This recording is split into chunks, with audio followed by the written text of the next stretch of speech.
Let's get a hand on each of them. Hey, neighbors.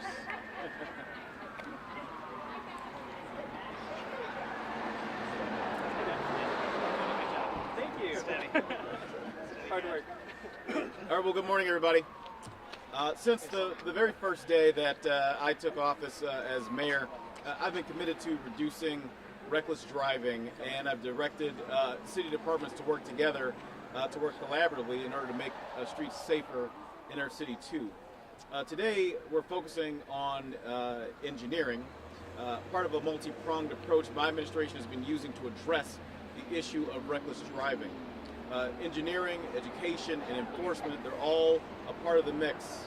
Our citywide speeding, We Can Live Without a campaign is one of the big teaching tools that we have aimed at changing bad driving behavior. I'm here today to share some of the positive impacts of engineering, particularly with some of our recently completed traffic calming projects in neighborhoods all over the city. And speaking of all over the city, I want to thank as well Alderman Jonathan Brostoff from the 3rd Aldermanic District, who's joined us here today and has been a champion of making streets safer in neighborhoods all across Milwaukee, and particularly in his district on the east side. So my Department of Public Works has completed projects in all corners of the city using various forms of funding and collaboration, working together. But there's one big goal in mind. That's slowing speeds to make our streets safer for all users of the roadway. Over on Appleton Avenue, on the northwest side of the city, DPW worked in coordination with the Wisconsin Department of Transportation, worked with residents and with businesses from the Alameda as well as Lenox Heights neighborhoods to implement a road diet, reducing the number of driving lanes from 4 down to 3. The project installed bump outs to improve visibility and refuge islands as well for individuals crossing the street. On this busy corridor, part of the high injury network, we reduced speeding by 23% over on Appleton Avenue. It gets better than that. On Humboldt Boulevard over in River West, we fully reconstructed the street from North Avenue over to Keith Avenue. In that, we installed medians and bump outs all throughout the corridor. These improvements reduce the numbers of drivers who are reckless in their motions behind the wheel by 19%. Wow. 19% to make the streets safer for all users of the roadway, especially people who are walking and people who are biking on that corridor. Another way we work to improve the quality of streets is through our high-impact paving program. These asphalt overlays are projects that are completed quickly and are very cost-effective as well. And DPW works to look at holistic improvements that can be made to the street while the pavement work is being done. One example of this is the work that's been done not terribly far from where we are now over on Highland Boulevard between Belite and 35th Street. On this corridor, we implemented a road diet, reducing travel lanes from 4 down to 2.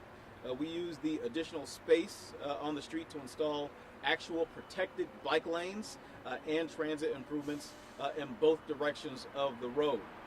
This project resulted in an improved street, yes, with a reduction of 24% of drivers who were speeding. And it's also the first of a couple of segments in a longer corridor that'll provide continuous protected bikeways for people biking from the west side of the city downtown. On Locust Street, we aim to slow the speeds of people driving near Sherman Park by installing bump outs and installing traffic circles along the south side of Sherman Park itself. And it worked tremendously well. Before the project, 91% of people driving along that roadway were speeding. 91%. Like, that is insane, especially for folks living in Sherman Park and trying to get their kids, to the park, to the Boys and Girls Club, and the like. Now, after the improvements that we've undertaken, we're down to 5%, only 5%, down from 91 to 5% of people driving that area who are speeding. So still work to do, but a tremendous improvement. This reduction makes the park a place where our kids can now go outside and play and have fun and go to the Boys and Girls Club and experience all the great things that are happening over at Sherman Park. And we've implemented similar projects in the southern part of the city too, on 43rd Street on the south side, as well as Oklahoma Avenue. Both projects border county parks, and we use road diets to reduce travel lanes as well as slow speeds on those streets. We've got boards that are behind us now showing projects throughout the city that have reduced speeds, and I encourage each and every single one of you to take the opportunity to check those boards out after the event. We can also share the information with you over email too. But as incredible as the impacts of these projects are, as all of us know, speeding is still something that's very, very important for us to keep addressing here in Milwaukee. And it's a problem we will continue to put resources in order to address as we move forward. So to share more about the ways that we're engineering solutions to speeding and the issues around it in the City of Milwaukee, I'd like to now introduce the City of Milwaukee's City Engineer, Kevin Muse.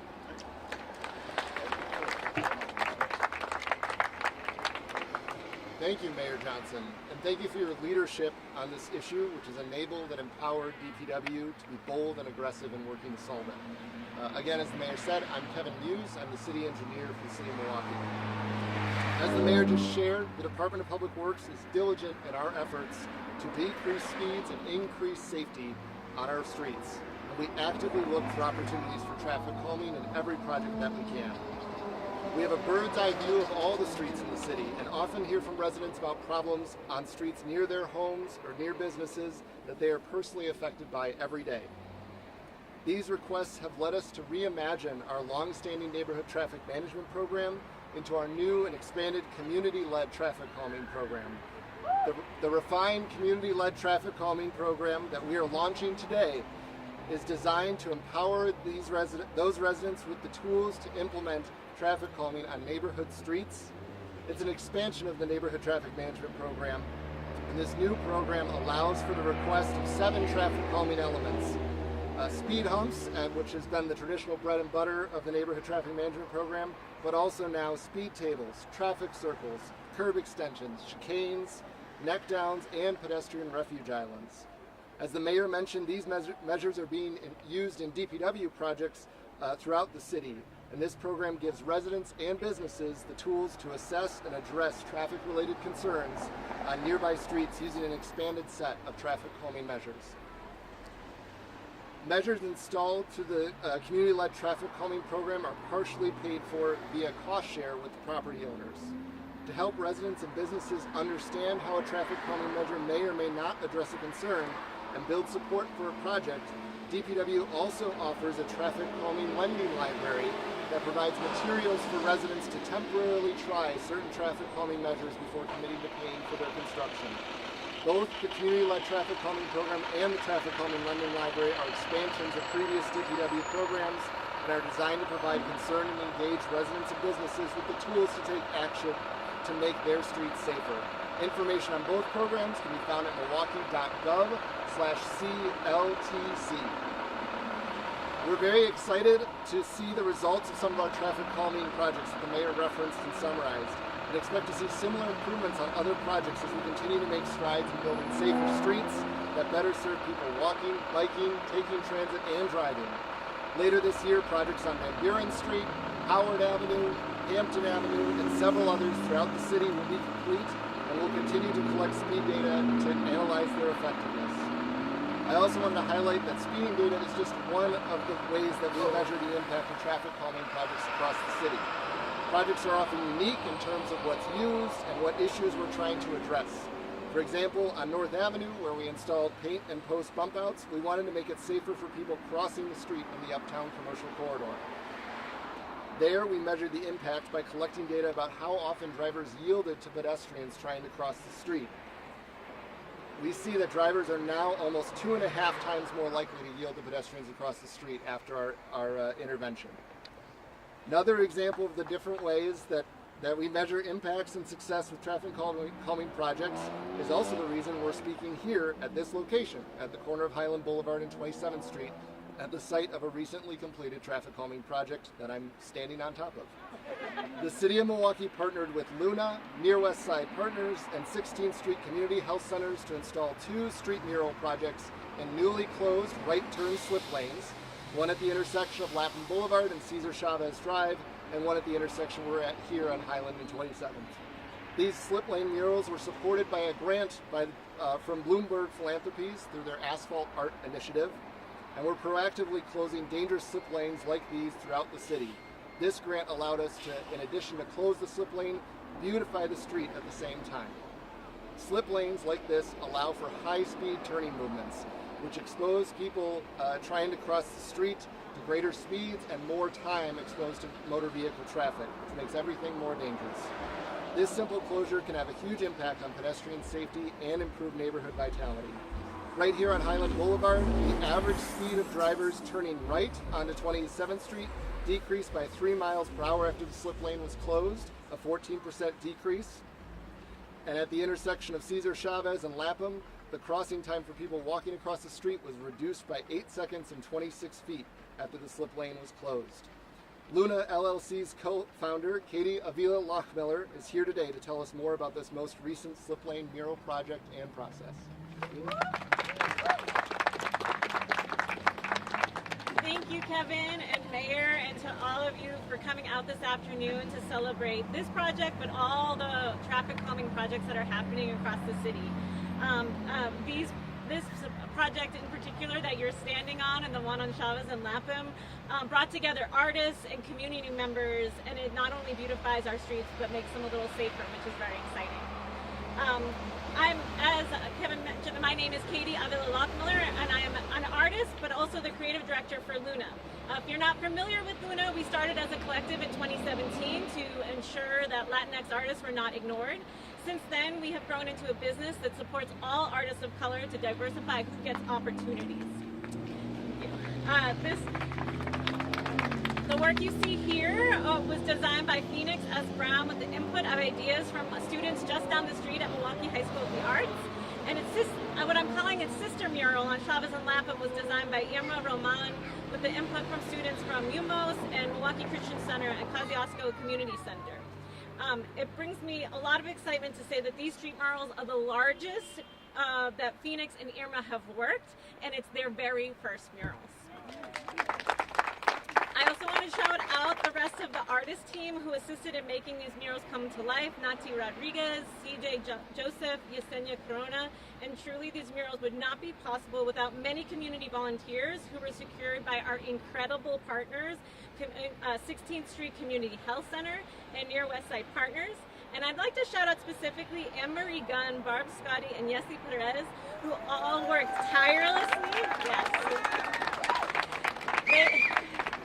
They all worked tirelessly, but somehow always seem to have endless energy and positivity throughout the process. Without them, we wouldn't have had volunteers, lunch, snacks, and maybe most importantly, music while we were painting. As from the many names and organizations that I've mentioned, it's clear that this project was a huge collaborative effort, but we really wouldn't be here today without DPW. And I want to shout out former senior transportation planner Kate Royden. I actually met Kate during a similar press event a few years ago when the city announced the Paint the Pavement program. I, being the person I am, asked how the city was going to fund that program. And when she listened to my concerns and my questions, and instead of just saying, great, thanks for your comments, she did some research. And she was the one who found the Bloomberg Asphalt Grant Initiative and coordinated the team and applied for the grant. This allowed us to execute this project in a way that equitably paid all of the artists involved and ensure that their time and labor was adequately accounted for. I can't thank Kate enough for her leadership and work to make this happen, but I also want to thank Danya Littlefield, who took over managing this grant for DPW.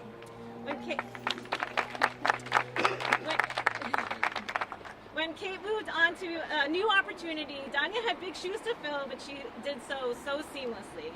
It's not often that you get to work on a project of this size that goes so smoothly, but we truly had a dream team that brought the community together and added 2 new beautiful works of art to our city. I hope this project can serve as a model for many more street murals, but also as up for other public art projects as well. Before I close, I do have an exciting announcement, and that is revealing that these murals actually have titles now. So the one on Chavez and Lapham that I hope you'll check out later today or later this week. That one by Emeril Roman is entitled Regalos, meaning gifts. And this one right here on 27th and Highland by Phoenix S. Brown is entitled Resilient Play. Art does have the power to change our city, but we have to invest in it. Thanks to the grant dollars from Bloomberg Philanthropies and the hard work of so many, we have done this here. So thank you so much, and I'm going to turn it over now to Sunny Singh, a business owner on Appleton Avenue, to talk about the positive impacts he's seen since the traffic safety improvement project was installed outside of his business. Hi, my name is Sunny. I'm the owner of Steve's Liquor, located between Appleton and Burleigh, and Appleton and Lisbon. I just want to say thank you to the Mayor Johnson and DPW for taking the initiative of making our streets safer. And as a business owner, we don't like change, especially when it comes to traffic patterns changing. We're worried about our customers coming in and out. So when I saw these changes being implemented, I was very nervous. I contacted previous Alderman Murphy, letting him know, hey, what's going on here? Why are we doing this? He said, told me to wait 6 months just to see what's going to happen. And I'm glad I waited those 6 months. That corridor from Burleigh and Appleton to Brisbane and Appleton was a very, very dangerous corridor. People going 60, 70 miles an hour, not caring about other people's safety. So since those measures have been in place, it's been very safe. I have not seen one accident. And again, I want to thank you, Mr. Mayor Johnson and DPW for making our streets safe. Thank you. Thank you so much, Sunny, Katie, Kevin, Alderman Brostoff, again, everybody that has been a part of making these investments come to fruition to improve traffic safety here in our city. It's important for our neighborhoods, it's important for our residents, it's important for our businesses, it's important for our city. And I'm so glad to be able to lead this administration with departments like DPW that are making such an incredible impact in neighborhoods across Milwaukee. And with that, we'll take a couple of questions. First, I know there are some questions on other things, but let's first stick to questions on this particular topic. Mayor Johnson, yesterday I was driving on Pleasant near Fresh Time and I saw 3 or 4 vehicles follow each other on the bump out little pegs. I think they were confused on how that used to be open. Anything you can say to drivers? I almost feel like it's the roundabout situation where they don't know what they're doing when they see bump outs like this or the pegs. Anything you can say to them to not cause any accidents? Yeah, sure. And I'll let the city engineer to opine on that as well. The first thing I'll say, simply put, I think, is that this is still really new. For us, we're making a lot of changes to the roadway here in Milwaukee. And some of that will take some time and some education. So I think that with hitting some of those flex posts, they'll understand, right, that that's not where cars go. That's supposed to be places where bikes can go, perhaps, or things like that. So it takes education. We'll continue to provide education as we continue to move forward. Kevin, you got anything you want to add on that? Mayor's did a great job of answering that. I'll just note that project is actually still actively under construction. So there's additional pieces that are going to be put in the road to try to make it clearer to everybody where they're supposed to be. And we're actually still making adjustments a little bit west there to the intersection of Pleasant and Commerce as well, which we think is leading to some of the confusion from drivers. So adaptation period for sure, and also some design changes we're planning to make before winter out there to improve the situation. Mr. Mayor, you mentioned that this is a step in the right direction when it comes to engineering, specifically for reckless driving, which is still an issue here in Milwaukee. Just on Monday, a 38-year-old mother was killed in a hit and run due to high speeds, and her family said this in response to that, so I just want to read a quote. She says, "We want justice, and a cone-covered truck isn't enough. A photo op with Cavalier Johnson and a speech about his tries isn't enough. We want the thugs found, and we want the DA to hold them accountable for the theft of our light. Taya Rosa Perez." What's your response to that, family? My response to that is, certainly I give condolences to the family of the young lady who lost her life. That shouldn't happen. That's the whole reason why we're taking on, reckless driving in the ways that we're doing it. That's why I mentioned, in my remarks here, that it is in education, right? That's why we have speeding legal live without it. It is working to make sure that we have engineering, like we're talking about slowing speeds, and utilizing resources where we can in order to make those improvements, such as those stats that I just talked about, reducing speeds across the city. And enforcement is also part of that. I happen to agree with the family. Like, I want those individuals found as well. I want those individuals to be prosecuted as well. I've said consistently that since I've been mayor, that anybody who causes death or harm or destruction in this city should pay a price for that. So there's no daylight between what my thoughts are and what the family's thoughts are. But be that as it may, we still have to move forward. We still have to work to make sure that we're making the streets safer here on out. And while we've had improvements, and I applaud those improvements and want to have more improvements, there's still more work to do. And we'll continue to do that work through various means, whether that's through more enforcement, whether that's through more engineering like we're talking about, whether that's through more education, such as the items that you mentioned previously, or what we're here standing on right now. Do you know if there's more, like, really close down the road, some more slip lane murals going up a little further around the city than just the two that are coming soon? Yes, so more closures, and many of those are going to be the posts you can see here behind me and behind all of you, the white and green posts. That'll be our standard approach, along with some striping, where we can get the funds, where we can work with local artists to empower them to improve them like this. We'll be doing that as well. We don't have additional funding identified yet, but we're committed to trying to find that to help make this continue to happen. We've got some examples where we're doing full reconstruction and completely removing the slip lane and actually replacing it with a bioswale, with green infrastructure that'll provide a little bit more native plantings and also manage stormwater on the city streets better. We're doing one of those right now on the southwest corner of Walnut and MLK. So it depends on the context, but we're working to close these as best we can. Thank you. And just as another follow-up to that, to me, it's not an either or. It's a both and, right?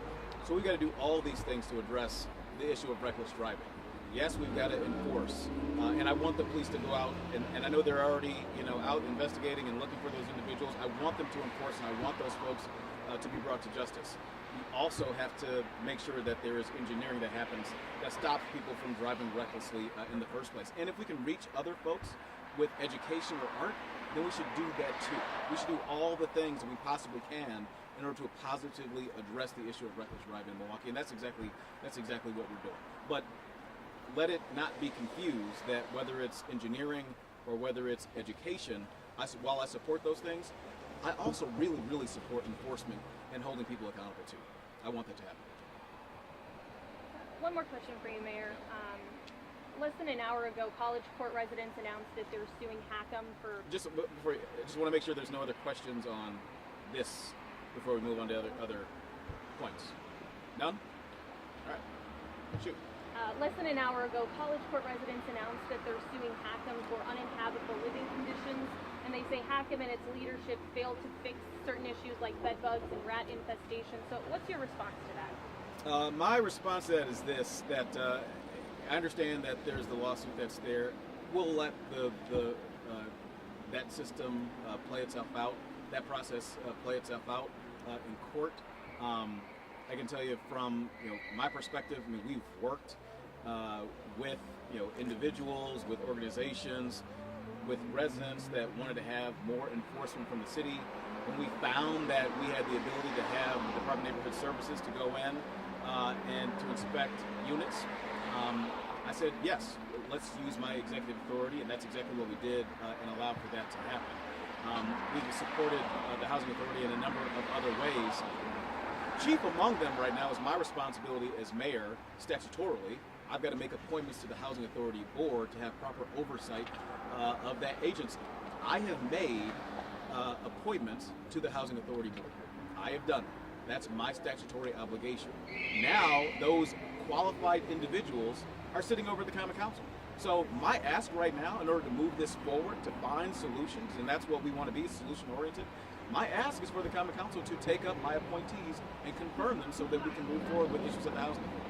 Do you think that Willie Hines is still capable of addressing this issue? I think that we're moving forward in a positive way over at the Housing Authority, yes. But again, chief among our responsibilities at the city level is for the mayor to make appointments to the Housing Authority board, which I have, and for the Common Council to confirm or take up those appointments, which has not yet happened. So what my request is to the Common Council is to take up my appointees that I've appointed to the board and confirm those individuals so they can serve and be solutions oriented as it relates to the Housing Authority of City of Milwaukee. Residents have accused Why the you. urgency now when those seats were sitting vacant? Well, I will tell you this, that when I was elected mayor in 2022, I actually made not one, not two, not three, but 4 appointments to the Housing Authority board. I appointed 4 positions there. Unfortunately, because of some state law that we're seeking to have amended, some of those individuals had to come off. Since then, we've worked to find individuals who would have interest in going onto the Housing Authority board. Again, I have made those appointments. They are sitting at the Common Council right now. I want the council to confirm those individuals so that we can be solutions oriented as it relates to happen. But I think that folks need to also understand, again, let me just repeat, that in the first full year that I was mayor, I made 4 appointments to the Housing Authority Board of Directors. 4. And that's part of the discussion that is not talked about. I think it's important to recognize that too. Residents are accusing you of protecting Willie Hines. Any response on that? I think that residents are not necessarily doing that. I think that there are certain organizations that are suggesting that, and I think that they're Trumpian really in some of their responses to that. I mean, I saw the recent letter from Common Ground saying that, Johnson is trying to, protect, Willie Hines. He is looking out for his pension or whatnot. That, I don't know how old Willie Hines is or when he's going to retire or anything like.